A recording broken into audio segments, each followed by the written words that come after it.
شريك له والصلاة والسلام على من لا نبي بعده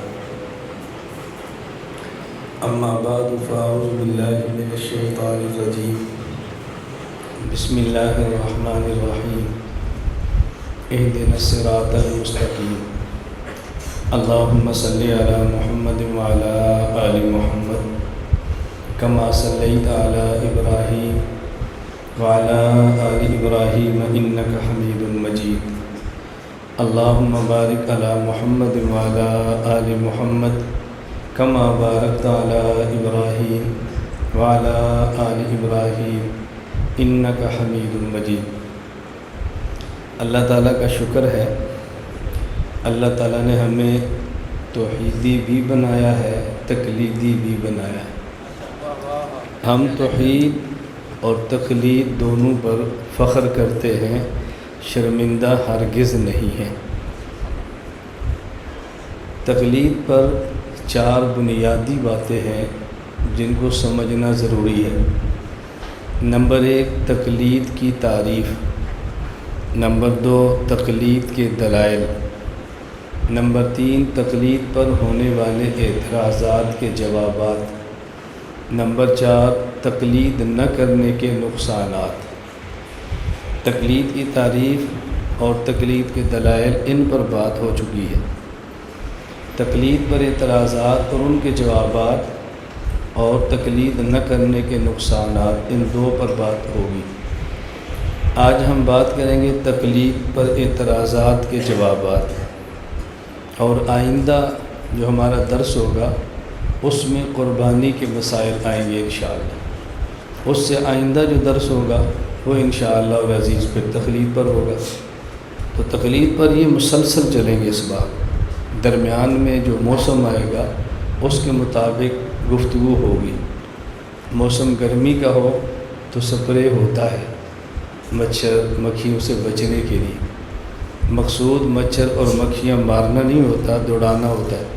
اور ویسے مر جائیں جیسے موسیٰ علیہ السلام کا مکہ بچانے کے لیے تھا لیکن بندہ مر گیا، اس میں موسیٰ علیہ السلام کا قصور نہیں تھا، اور مکھیاں مچھر مر جائیں تو ان کا قصور بھی نہیں ہوتا۔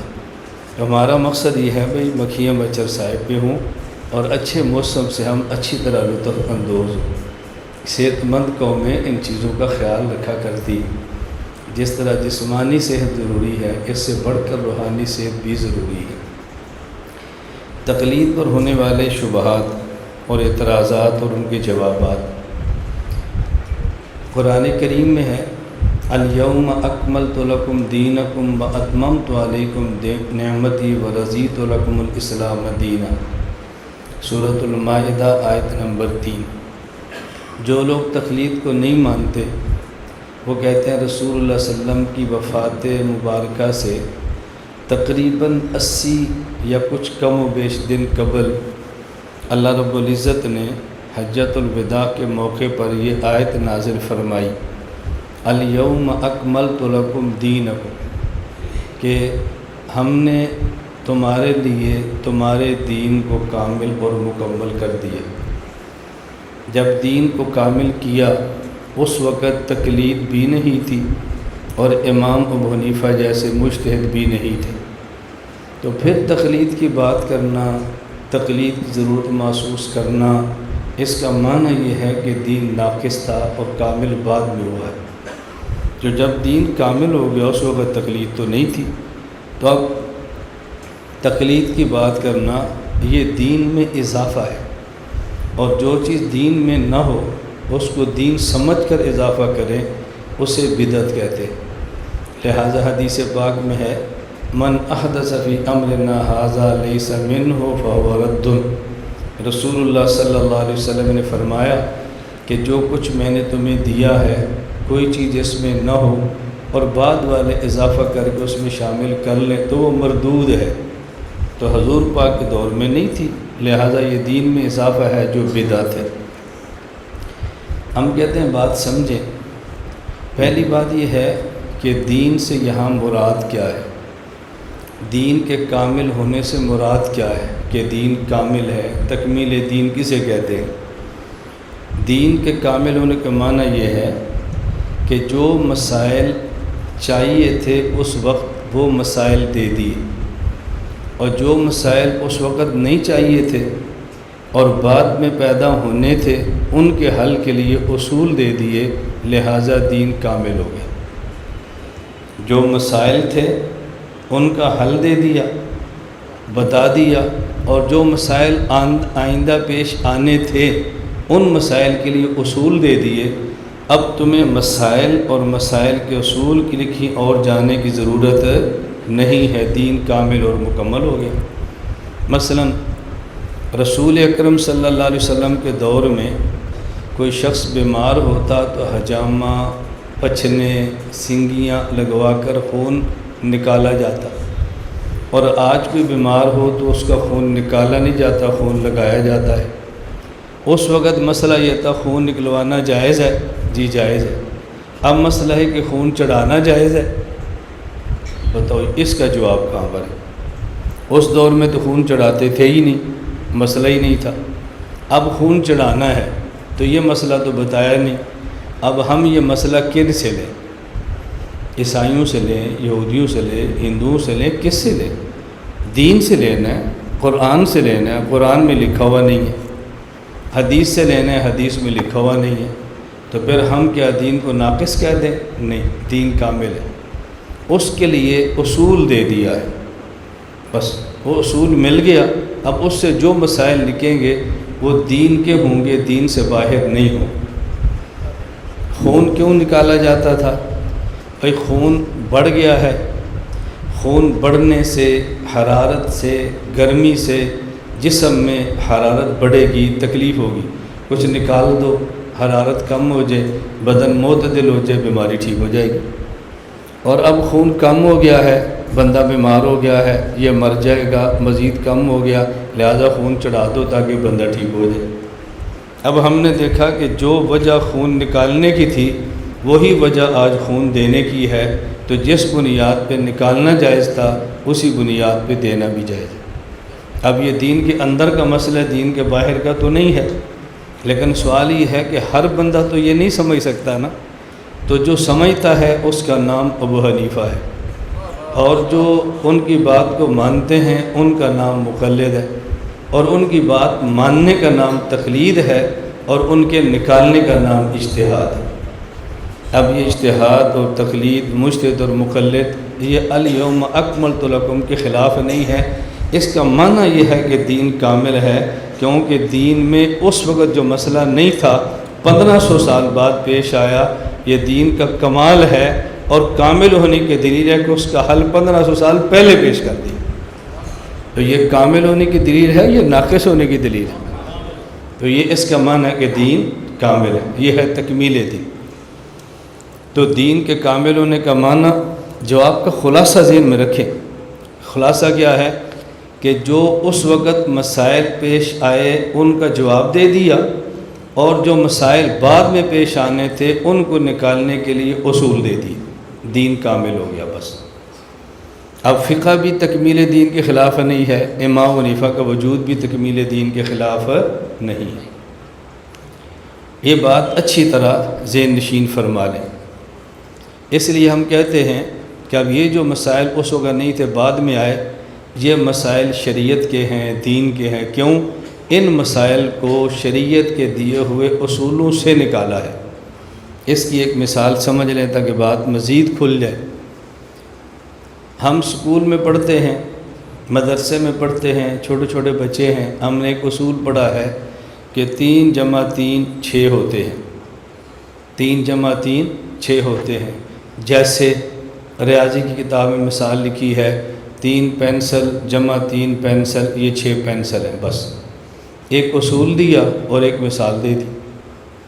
اب ہم بڑے ہو گئے، اب ہمارے سامنے مسئلہ پیش آیا کہ ہمارے پاس کچی پینسلیں نہیں ہیں، ہماری جیب میں پکے پکے نوٹ ہے۔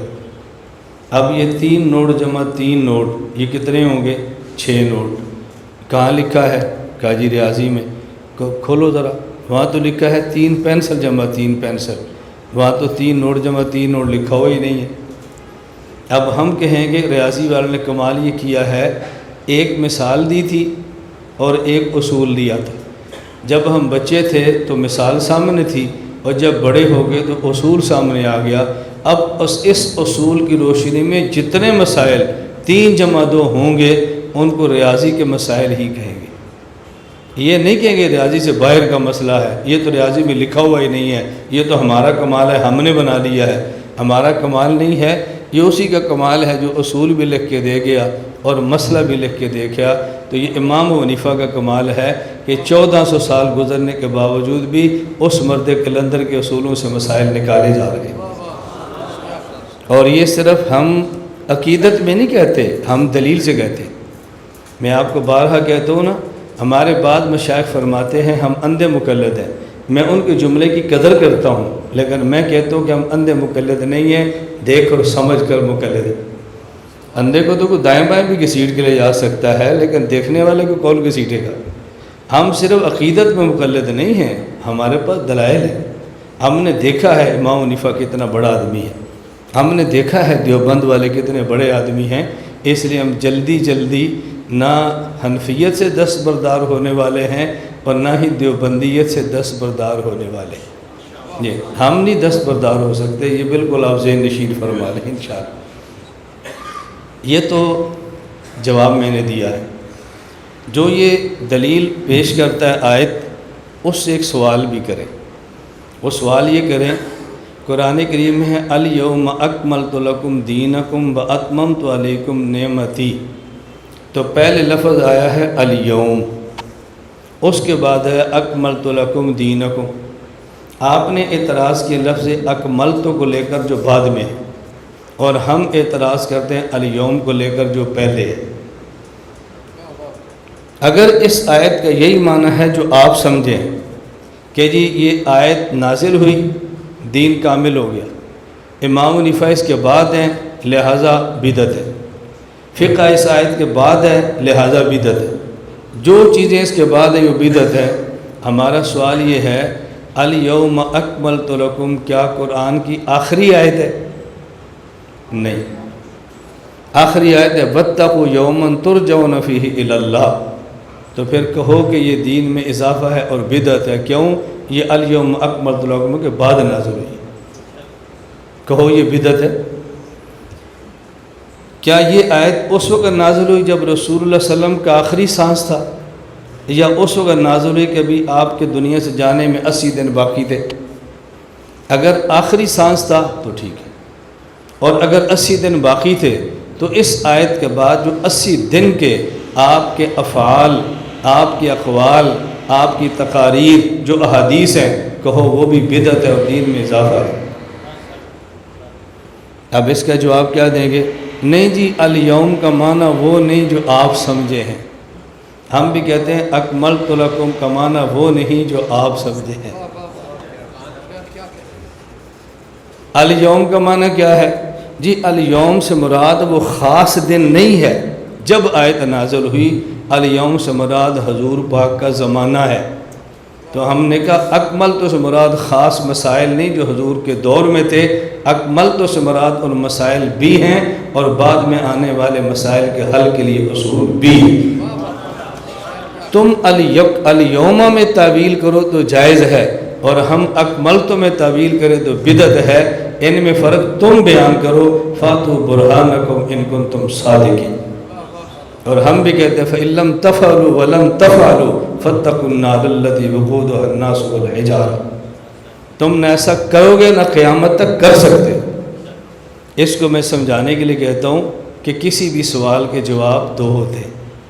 آ گیا ذہن میں؟ ہمارے اصول ذہن میں رکھو نا. سوال کا جب جواب دیتے ہیں تو طریقے 2 ہوتے ہیں. نمبر 1، کبھی سوال کا جواب ہوتا ہے، کبھی سوال پر سوال کا جواب ہوتا ہے. الیوم اکملت لکم کا معنی کیا ہے؟ یہ سوال کا جواب ہے. اور الیوم کا معنی تم بتاؤ، یہ سوال پر سوال ہے. یہ دیکھا جاتا ہے کہ سامنے والا بندہ کیسا ہے. جتنی اس بندے کی اوقات ہو نا اس کے مطابق جواب دیتے ہیں. کبھی اوقات ایسی ہوتی ہے کہ سوال کا جواب دیتے ہیں چونکہ بندہ عقیدت مند ہے، طالب ہے، سنجیدہ ہے.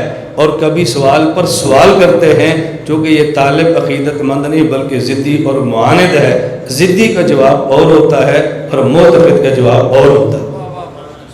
یہ دونوں باتیں قرآن کریم میں موجود ہیں، یہ دونوں باتیں قرآن کریم میں موجود ہیں۔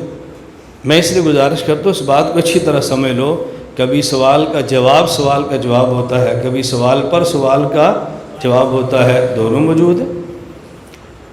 جب آپ کا ذہن بن جائے گا نا، اب انشاءاللہ تقلید کے خلاف اس آیت کو کم از کم بندہ آپ کے سامنے پیش نہیں کرے گا۔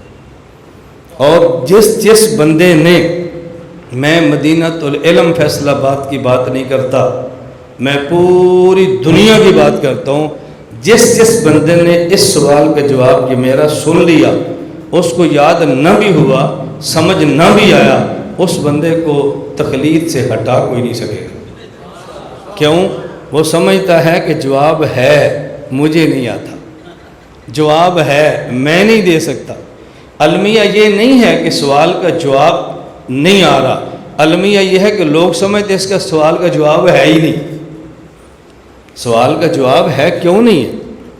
ان دنوں میں بھی مولانا نواز صاحب سے کہہ رہا تھا کہ بہت سارے لوگ مجھے واٹس ایپ کرتے ہیں، مولانا صاحب فلاں عالم پر اعتراض ہو گیا، جواب دو، فلاں پر ہو گیا، جواب دو، ہماری امیدیں آپ سے وابستہ ہیں۔ میں نے کہا جن پر سوال ہوا ہے کیا ان کی امیدیں بھی مجھ سے وابستہ ہیں؟ کہا جی نہیں۔ تو میں نے کہا پھر وہ خود جواب دیں۔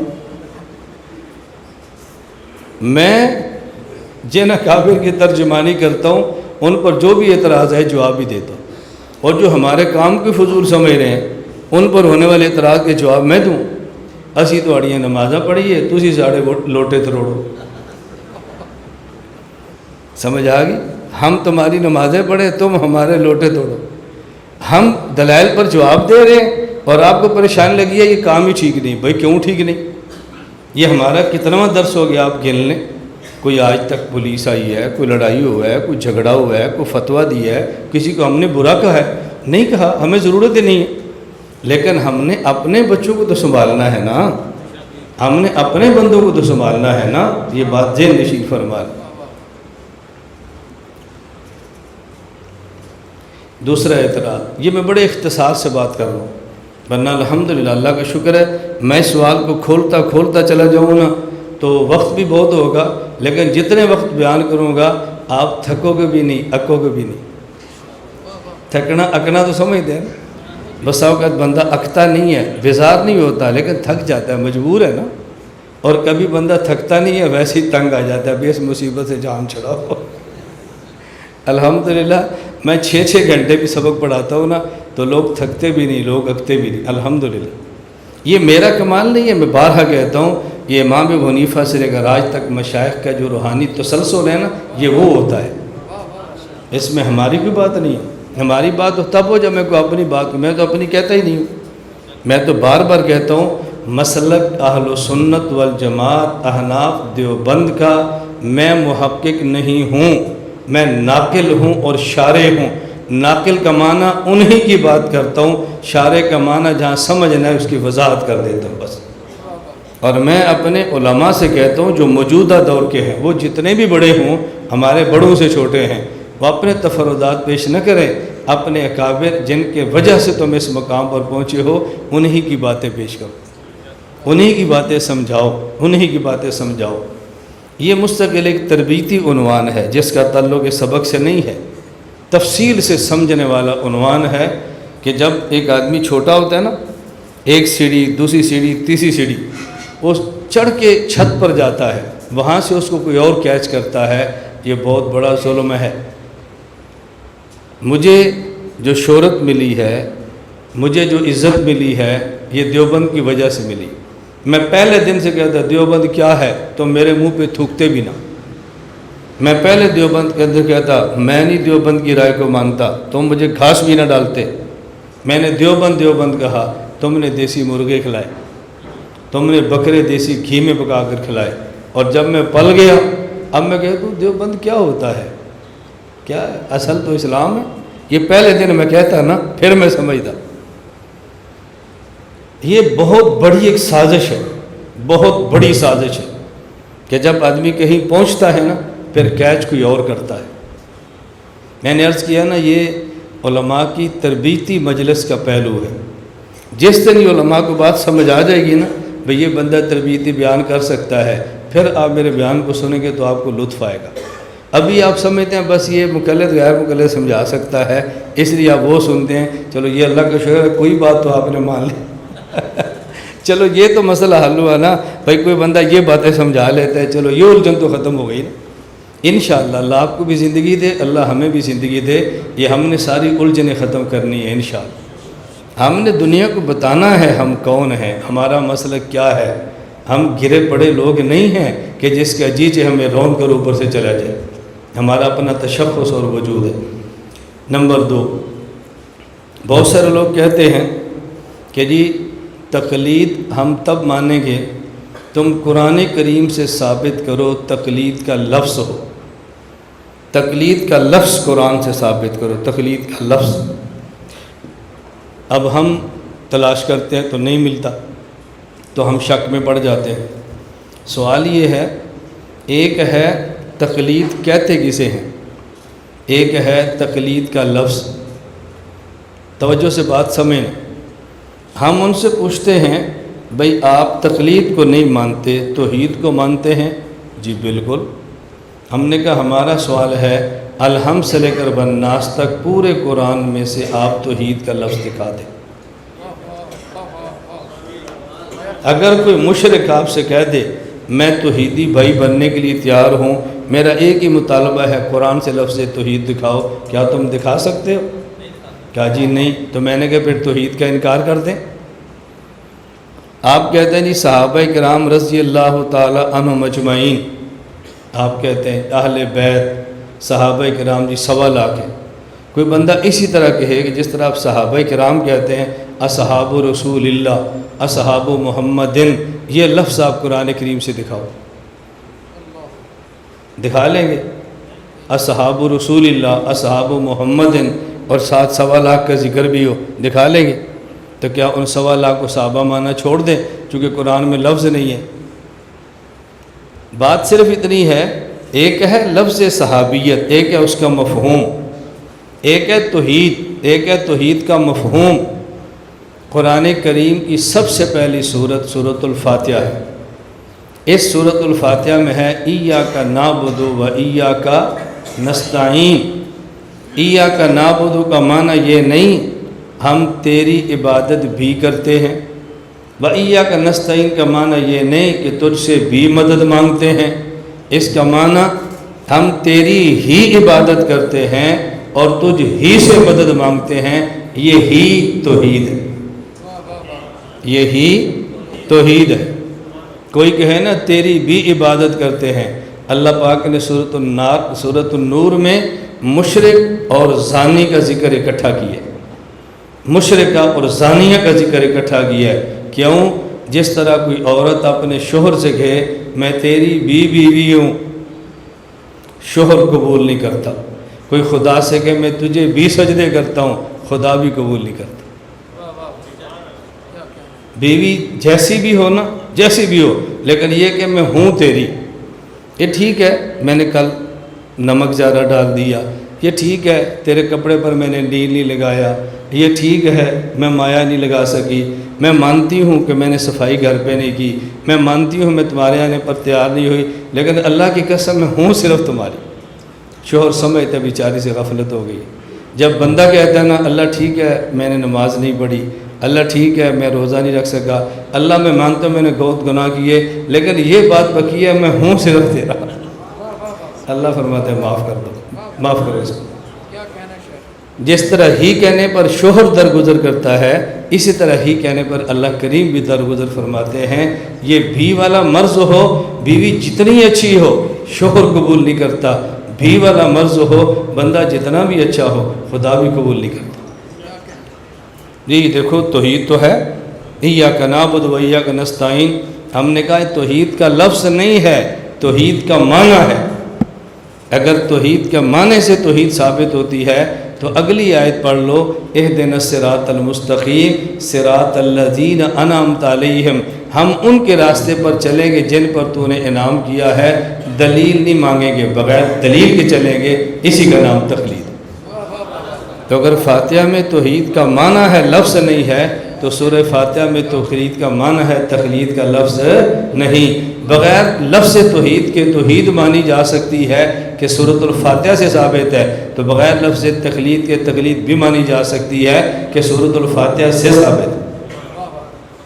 ہم یہی بات عرض کرتے ہیں کہ آپ سورۃ الفاتحہ پوری دیکھ لیں، یہ بات اچھی طرح سمجھیں، مسئلہ بھی سمجھیں اور دیوبند کا منہج بھی سمجھیں۔ میں 28 اپریل کو کوالالمپور ملیشیا میں تھا، ایک اجتماع تھا اور میرا وہاں بیان تھا۔ بیان سے فارغ ہوا تو دارالعلوم دیوبند کی شورا کے اراکین تھے، ان سے ملاقات تھی۔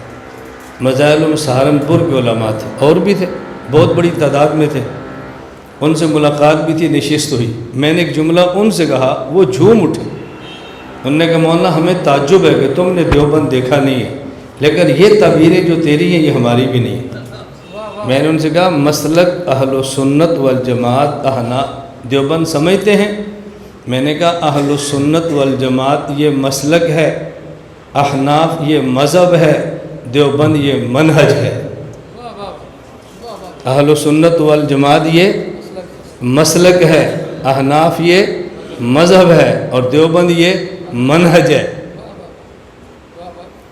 میں نے یہاں سے سرگودا جانا ہے، اہل سنت والجماعت، براستہ موٹر وے جانا ہے یا براستہ چریوٹ جی ٹی روڈ جانا ہے، یہ مذہب، اور کتنی سپیڈ سے جانا ہے، یہ منہج۔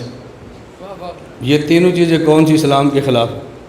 آپ یقین فرمائیں، مجھے دیوبند علماء کہتے ہیں سبحان اللہ کیا تعبیر ہے آپ کی۔ میں نے کہا آپ کو دیوبند کی قدر نہیں ہے، آپ دیوبند کو نہیں پڑھتے، ہمیں قدر ہے، ہم پڑھتے ہیں۔ یہ آپ کا نقص اور ہمارا کمال نہیں ہے۔ جو سید کا بیٹا ہوتا ہے اس کو پتہ ہی نہیں سادات کے فضائل کیا ہیں، جو سید کے بیٹے نہیں ہیں وہ سادات کے فضائل بیان کرتے ہیں۔ آپ چونکہ وہاں رہتے ہیں، ہم سے افضل ہیں، آپ کو ضرورت نہیں کہ پڑھیں دیوبند کیا ہے، ہم وہاں نہیں رہتے تو ہمیں پڑھنا پڑتا ہے دیوبند کیا ہے، اس لیے کمال پھر بھی آپ کا یہ، ہم بہت چھوٹے ہیں آپ سے۔ ایک تو مسئلہ سمجھیں، ایک ہمارا منہج سمجھیں۔ قرآن کریم کی پہلی سورت سورۃ الفاتحہ ہے۔ الحمدللہ رب العالمین الرحمن الرحیم مالک یوم الدین ایاک نعبد و ایاک نستعین، یہ توحید ہے۔ یہ کیا ہے؟ کیوں؟ جب کسی سے مانگنا ہو نا، پہلے اس کی تعریف کرتے ہیں، پھر اپنا تعلق بتاتے ہیں، پھر مانگتے ہیں۔ مانگنا ہو نا، ہم کیا کہتے ہیں؟ ان کی فیکٹری ہے۔ میں کہتا ہوں اللہ نے آپ کو فیکٹری دی ہے، اللہ نے بہت دیا ہے، آپ کروڑوں کے مالک، یہ کیا ہے؟ تعریف۔ اب میں تعلق بتاتا ہوں، ہمارے ابا جی نے مدرسہ بنایا تھا نا تو آپ سالانہ دیتے تھے، اب تو ابا جی نہیں رہے، میں آیا ہوں، یہ میں نے تعلق بتایا ہے۔ اس کے بعد میں کہتا ہوں ہمارے مدرسے کا بجٹ اتنا ہے تو آپ اپنی روایت کو برقرار رکھیں۔ الحمدللہ رب العالمین الرحمن الرحیم مالک یوم الدین، یہ کیا ہو رہا ہے؟ تعریف۔ آگے ایاک نعبد، یہ کیا ہے؟ تعلق۔ پہلے تعریفیں کی ہیں، پھر تعلق۔ اللہ ہمارا آپ سے تعلق ہے، ہم جیسے بھی ہیں آپ کے در کے علاوہ کہیں نہیں گئے۔ ایاک نستعین، اب مانگ رہے ہیں۔ پہلے اللہ کی تعریف، پھر اللہ سے تعلق، پھر اپنی ضرورت۔ کیا طریقہ ہے مانگنے کا؟ یہ توحید ہے۔ آگے اہدنا الصراط المستقیم صراط الذین انعمت علیہم غیر المغضوب علیہم ولا الضالین، یہ تقلید ہے۔ تو آدھی فاتحہ میں توحید ہے اور آدھی فاتحہ میں تقلید ہے، یہ تو ہوا مسئلہ۔ اب منہج کیا ہے ہمارا؟ ہمارا منہج یہ ہے، ہمارا منہج سمجھنے سے پہلے دو باتیں اور سمجھ لیں، پھر منہج سمجھ آئے۔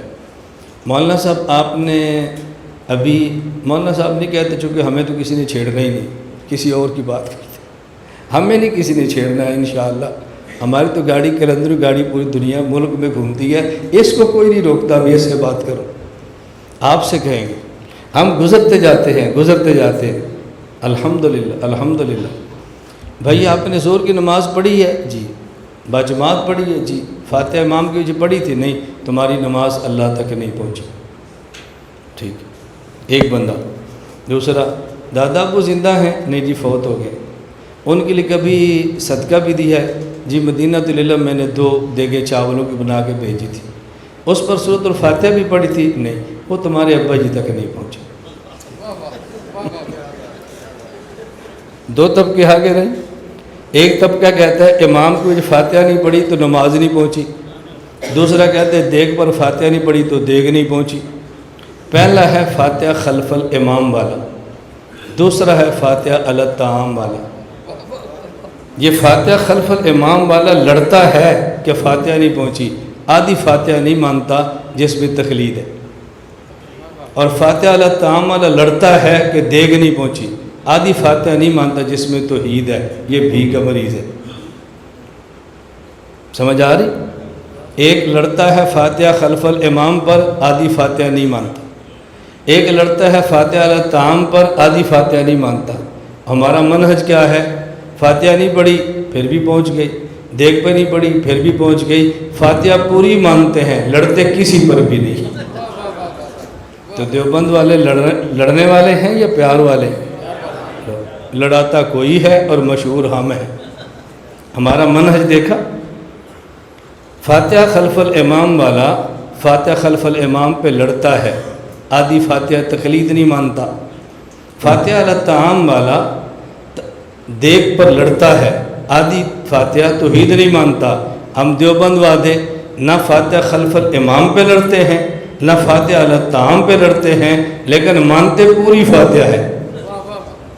اور ہم بدنام ہیں جی دیوبند والے بڑے لڑاکے ہیں۔ بھئی ہم لڑاکے نہیں ہیں، ہم تو سلو والے لوگ ہیں، پیار والے لوگ ہیں، محبت والے لوگ ہیں۔ ہم تو کہتے ہیں امام کے پیچھے نہ پڑھی اللہ کرم کرے گا ہو جائے گی قبول، دیگ پر نہیں پڑھی اللہ کرم کرے گا ہو جائے گا قبول۔ دیکھو کیسے پیارے لوگ ہیں، کیسے محبت والے ہیں، پھر بھی مشہور ہے بھی یہ لڑتے ہیں۔ اس پروپیگنڈے سے متاثر نہ ہوا کرو۔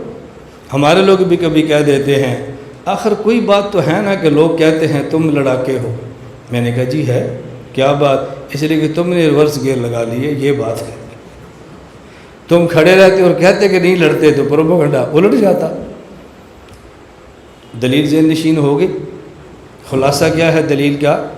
کہ توحید کا لفظ نہیں قرآن میں معنی ہے، تقلید کا لفظ نہیں قرآن میں تقلید کا معنی ہے۔ کیوں؟ تقلید یہ ایک اصطلاحی لفظ ہے، اور اصطلاحات جب فن آتا ہے تو اصطلاحات بھی مرتب ہوتی ہیں، یہ کوئی حرج کی بات نہیں ہے۔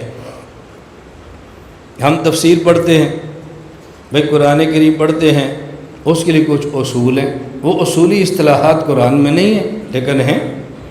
ہم حدیث پڑھتے ہیں، اس کی اصطلاحات حدیث میں نہیں ہے لیکن ہیں۔ اسی طرح تقلید کرتے ہیں، لفظ تقلید جو اصطلاح ہے یہ نہیں ہے لیکن ہم مانتے ہیں۔ نمبر 3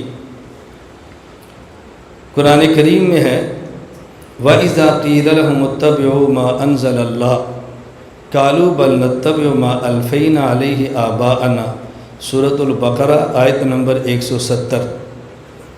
وَقَالُوا رَبَّنَا إِنَّا أَطَعْنَا سَادَتَنَا وَكُبَرَاءَنَا فَأَضَلُّونَا السَّبِيلَ سورۃ الاحزاب آیت نمبر 67۔ خلاصہ کیا ہے؟ کہتے ہیں تقلید کرنا باپ دادا کی، اکابر کی، بڑوں کی، یہ مشرکین کا کام ہے۔ قرآن کریم میں جب مشرکین سے کہا جاتا کہ اس بات کو مانو جو اللہ نے نازل کی، مشرک کہتے نہیں ہم تو وہ مانیں گے جس پر باپ دادا کو پایا۔ تو یہ لوگ تقلیدی بھی قرآن کو نہیں لیتے، آباء و اجداد باپ دادا کی بات مانتے ہیں، تو یہ مشرکین مکہ کی طرح ہے۔ اس لیے جو لوگ تقلید کو نہیں مانتے وہ تقلید کو شرک کہتے ہیں اور تقلید کرنے والوں کو مشرک کہتے ہیں۔ جواب سماعت فرمائیں۔ میں ایک بات سمجھایا کرتا ہوں کہ آیت قرآن ادھورا مسئلہ ادھورا، قرآن پورا تو مسئلہ پورا۔ آدھا قرآن پڑھو گے تو آدھا مسئلہ، پورا قرآن پڑھو گے تو پورا مسئلہ۔ اب ایک ایسا عنوان ہے کہ جس پر گھنٹہ نہیں میں گھنٹوں بات کیا کرتا ہوں اور کئی عقائد کئی مسائل بیان کرتا ہوں کہ دیکھو لوگوں نے آدھا قرآن پڑھا تھا تو آدھا عقیدہ بیان کیا۔ ہم دیوبند والے آدھا نہیں پورا قرآن پڑھتے ہیں۔ یہ جو آیت آپ نے پیش کی ہے وَإِذَا قِيلَ لَهُمُ اتَّبِعُوا مَا أَنزَلَ اللَّهُ قَالُوا بَلْ نَتَّبِعُ مَا أَلْفَيْنَا عَلَيْهِ آبَاءَنَا، یہ آیتی ہے۔ آگے اَوَلَوْ كَانَ آبَاؤُهُمْ لَا يَعْقِلُونَ شَيْئًا وَلَا يَهْتَدُونَ۔ اللہ فرماتے ہیں یہ قرآن کو چھوڑ کر باپ دادا کی بات مانتے ہیں اور ان کے باپ دادا کون ہیں؟ نہ ہی ان میں عقل ہے، نہ ہی ان کے پاس ہدایت ہے۔ معلوم ہوا قرآن کے مقابلے میں اس باپ دادا کی بات ماننا گناہ ہے ان اکابر کی کہ جو بے عقل بھی ہوں اور بے ہدایتیں بھی ہوں، اور جو عقل والے بھی ہوں اور ہدایت والے بھی ہوں ان کی بات ماننا قرآن کے مقابلے میں نہیں، قرآن کو سمجھنے کے لیے اس کی بات تو قرآن خود کر رہا ہے۔ اور ہم نے امام ابو حنیفہ رحمۃ اللہ علیہ کی تقلید کی ہے۔ امام ابو حنیفہ عقل والے بھی تھے اور ہدایت یافتہ بھی تھے۔ عقل والے ایسے کہ مثال نہیں، اب یہ مستقل عنوان ہے، آپ سنتے رہتے ہیں۔ امام صاحب عقل والے ایسے کہ جس کی کوئی مثال نہیں، بے تاج بادشاہ تھے عقل کے۔ اللہ نے بہت نوازا تھا امام صاحب کو عقل سے، اور اتنا نوازا اتنا نوازا اتنا نوازا کہ امام ابو حنیفہ رحمہ اللہ کے بارے میں مشہور ہو گیا ہے۔ کون ابو حنیفہ؟ صاحب الرائے۔ کون ابو حنیفہ؟ صاحب الرائے کا معنی نہیں قرآن نہیں آتا، اس کا معنی قرآن بھی آتا ہے، حدیث بھی آتی ہے، اپنی رائے بھی رکھتا ہے، ہر کسی کے پیچھے دوڑتا نہیں ہے، صاحب الرائے ہے۔ اور ہم حنفی صاحب الرائے ہیں، عقل بھی رکھتے ہیں، اپنی بات کا وزن بھی رکھتے ہیں، ہر کسی کے پیچھے نہیں دوڑا کرتے۔ امام حنیفہ اتنا عقل والا تھا کہ انہیں کہا جاتا یہ صاحب الرائے ہے، اتنا عقل مند تھا امام حنیفہ رحمۃ اللہ علیہ۔ تو اس آیت سے تو تقلید کا اثبات ہو رہا ہے، تقلید کی مخالفت تھوڑی ہو رہی ہے۔ مزید اس کا جواب سمجھیں۔ ہم نے کہا تقلید کی دو قسمیں ہیں، ایک ہے تقلید بڑے کی بات ماننا قرآن کو سمجھنے کے لیے، اور ایک ہے تقلید بڑے کی بات کو ماننا قرآن کے مقابلے میں۔ اگر آپ قرآن سمجھنے کے لیے بڑے کی بات مانیں کہ جی مجھے نہیں سمجھ آ رہا آپ سمجھائیں، اسے کہتے ہیں تقلید محمود۔ اور ایک ہوتا ہے کہ بڑے کی بات ماننا قرآن کے مقابلے میں، یہ بھی تقلید ہے لیکن اسے کہتے ہیں تقلید مذموم۔ تقلید محمود ہم کرتے ہیں اور تقلید مذموم پر لعنت بھیجتے ہیں۔ تقلید محمود یہ رحمت خدا بندی ہے، اور تقلید مذموم یہ لعنت خدا بندی ہے۔ ہم تقلید محمود کے قائل ہیں اور ہم تقلید مذموم کے قائل ہرگز نہیں ہیں۔ میں کئی بار سناتا ہوں، میں ایک جگہ پر تھا تو ایک نوجوان مجھے ملا، پھسلا ہوا تھا، پٹڑی سے اترا ہوا تھا، تو مجھے وہ کہنے لگا کہ مولانا صاحب اللہ کہاں پر ہے؟ میں نے کہا آپ کیا کہتے ہو؟ ہم سمجھتے ہیں کس بندے کو جواب کون سا دینا ہے، کس کو فوراً دینا ہے اور کس کو تھوڑا سا لائن پہ چڑھا کے دینا ہے۔ آپ کیا کہتے ہو؟ جی ہم تو کہتے ہیں کہ اللہ تعالیٰ کی ذات عرش پر ہے، علم ہر جگہ پر ہے۔ میں نے کہا میں تو کہتا ہوں اللہ کی ذات ہی ہر جگہ پر ہے۔ جی دلیل؟ میں نے کہا قرآن کریم میں للہ المشرق والمغرب فأینما تولوا فثم وجہ اللہ۔ میں نے کہا ترجمہ ہے؟ کہا جی ہے، لاؤ۔ ترجمہ تھا ان کے عالم محمد جونا گڑھی کا۔ میں نے کہا لاؤ، ترجمہ کھولا، اب لکھا ہے مشرق بھی اللہ کا، مغرب بھی اللہ کا، جس طرف منہ کرو گے اس طرف منہ اللہ کا۔ میں نے کہا منہ الذات کا ہوتا ہے یا علم کا؟ مجھے کہتے جی ذات کا۔ تو میں نے کہا اس سے تو ذات ثابت ہو رہی ہے، یہ تمہارا ترجمہ ہے نا، ہمارا تو نہیں ہے۔ کبھی علم و قدرت کبھی منہ ہوا ہے، منہ تو ذات کا ہوتا ہے۔ میں نے کیسے ثابت ہو رہی ہے؟ مجھے کہتا ہے جی میں اپنے شیخ صاحب سے پوچھ کر بتاتا ہوں۔ میں نے کہا نہیں شیخ صاحب سے نہیں، تم اللہ سے پوچھ کر مجھے بتاؤ۔ مجھے کہتے کیوں؟ میں نے کہا اللہ سے کو بھی کہ حنفی نے سوال کیا میں پھنس گیا ہوں، یا اللہ مجھے جواب دو، تیرا قرآن ہے۔ نہیں جی اللہ سے کیسے پوچھیں گے؟ تو میں نے کہا آپ شیخ صاحب سے کیوں پوچھیں گے؟ کہا جی جب قرآن نہیں سمجھ آئے گا تو ان سے سمجھیں گے۔ میں نے کہا قرآن کی آیت سمجھنے کے لیے شیخ صاحب کی بات ماننا یہ جائز ہے، اور قرآن کو سمجھنے کے لیے امام حنیفہ کی بات ماننا یہ شرک ہے۔ اگر قرآن کو سمجھنے کے لیے شیخ صاحب کی بات ماننا جو 1500 سال بعد پیدا ہوئے، جن کا یہ بھی نہیں پتا کہ کون ہے، اور اس بندے کی بات ماننا قرآن سمجھنے کے لیے جو صحابہ کے دور میں پیدا ہوا ہے، صحابہ کا شاگرد ہے، صحابہ سے روایات کو نقل کرتا ہے، یہ شرک کیسے ہو سکتا ہے؟ تو ہم امام حنیفہ کی بات مانتے ہیں قرآن کے مقابلے میں نہیں، بلکہ قرآن کریم کو سمجھنے کے لیے۔ قرآن کے مقابلے میں کسی کی بات ماننا یہ تقلید مذموم ہے، اور قرآن سمجھنے کسی کی بات ماننا تقلید محمود ہے۔ تقلید محمود رحمت خدا بندی ہے، اور تقلید مذموم یہ لعنت خدا بندی ہے۔ یہ بات سمجھ آ گئی؟ یہ نہیں میں پوچھ رہا ہوں، میں نے آخر سے 9 بجے تک میں سے پوچھ رہے ہوں۔ اچھا ایک بات ذہن میں رکھ لیں، یہ ہمارا آخری سبق ہے، بولو یہ چلنا ہے پورا سال۔ یہ تب ہوتا ہے جب آخری سبق ہو بھی یہ 4 گھنٹے پڑھو آخری، ہمارا تو آخری نہیں ہے۔ میں تھکا نہیں ہوں، نہ تھکا ہوں نہ کہوں، الحمدللہ مجھے کوئی ٹینشن ہی نہیں ہے۔ میں صرف ایک بات سمجھا رہا ہوں، میں آگے بھی چلتا ہوں۔ میرا ایک مزاج ہے، میں آپ کو اپنے مزاج کا پابند نہیں کرتا، لیکن یہ بات بھی پکی ہے کہ خود کو آپ کے مزاج کا پابند بھی نہیں کرتا۔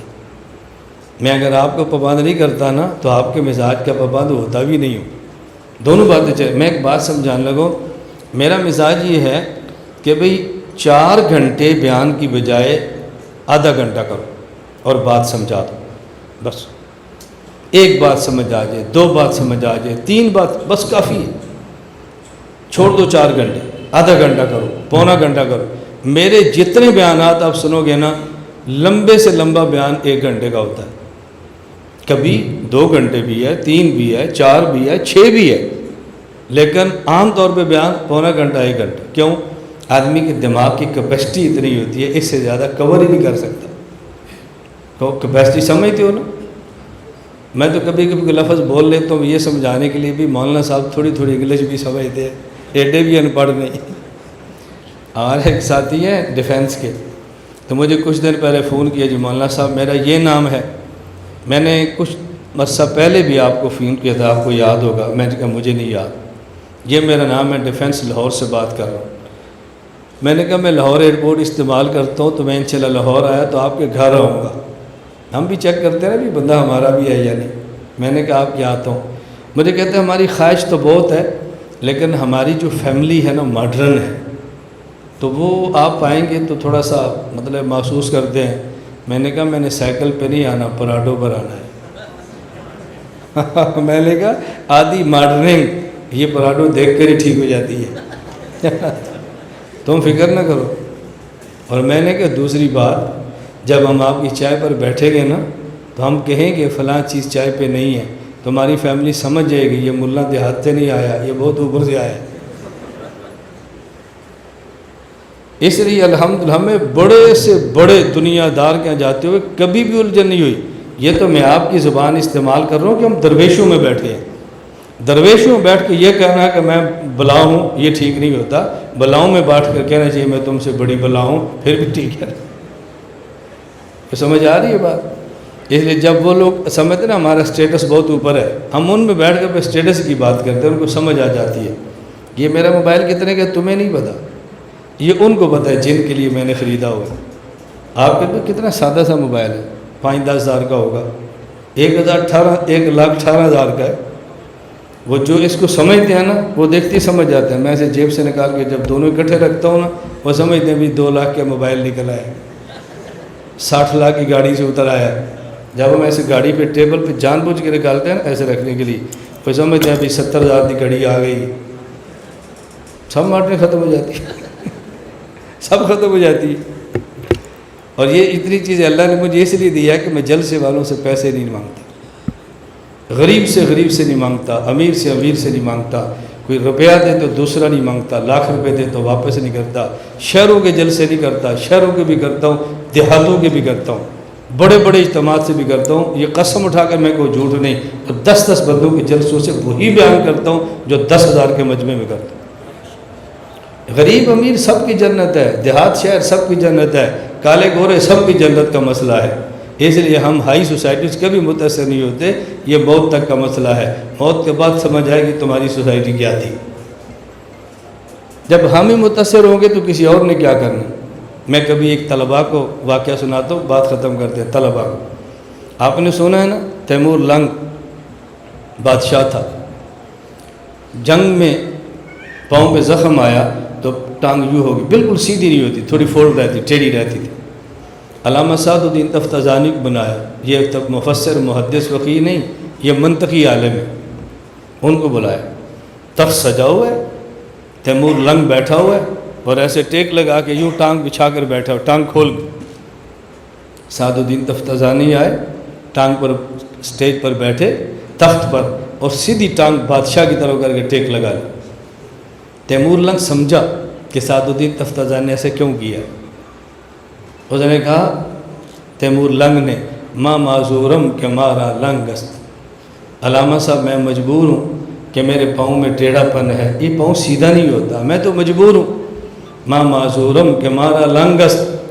سعد الدین تفتازانی نے کہا ماں معذورم کہ مارا ننگ است، میری مجبوری ہے کہ میں بغیرت نہیں ہوں، میری مجبوری ہے میں غیرت مند ہوں۔ بادشاہ یوں ٹانگ پھیلا کر بیٹھے، میں اپنے علم کی توہین برداشت نہیں کر سکتا، یوں بیٹھوں گا، لانا ہے تخت پہ لاؤ، نہیں لانا تو مت لاؤ۔ ہم فقیر اپنی جھونپڑیوں پر خوش ہیں، وہ تھوکتے نہیں تخت سکندری پر، جن کا بستر لگا ہوا ہے مولا تیری کے لیے۔ ہمیں تمہاری کوٹھیوں سے کیا لگے، یہ ہمارے جو بستر ہیں، سبحان اللہ۔ طلبہ اپنا مرال اوپر رکھو، جو رب نے مال آپ کو دیا دنیا میں کسی کے پاس نہیں۔ جب تم ہی شرمندہ ہو تمہیں قبول کون کرے گا؟ تم ہی شرمندہ ہو تمہیں کون قبول کرے گا؟ فخر سے چلو، فخر سے نکلو میدان میں، کچھ نہیں ہوتا۔ میری گزارش سمجھ آ رہی؟ میں جہاں بیٹھتا ہوں نا، میرے وہاں شعر لکھا ہوا ہے، وہ اتنا چلا ہے، میں سندھ گیا، علامہ خان وہ سمور شہید کی قبر پر بھی لکھا ہوا ہے۔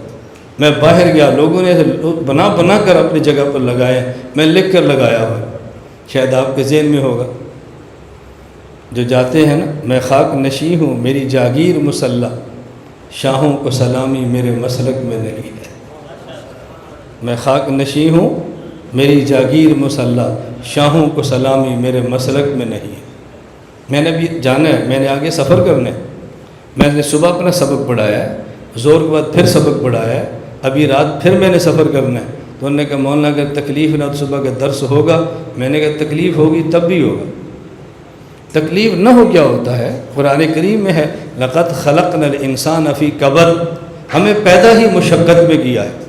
میں نے کہا درس دیں گے تم اعلان کر دو، یہ 9 بجے اگلا سبق، میں نے کہا وہ بھی پڑھائیں گے، اگلا جمعہ ملتان، میں نے کہا رکھ دو، رات بہاڑی جلسہ، میں نے کہا رکھ دو، رات پھر ملتان، میں نے کہا پہنچ جائیں گے تم فکر نہ کرو۔ کام کیسے نہیں ہوتا؟ بات سمجھ آ رہی؟ کام کیسے نہیں ہوتا؟ نہ ہم نے جلوس مانگنے، نہ پروٹوکول مانگنے، نہ نعرے لگوانے ہیں، نہ پھول برسانے ہیں۔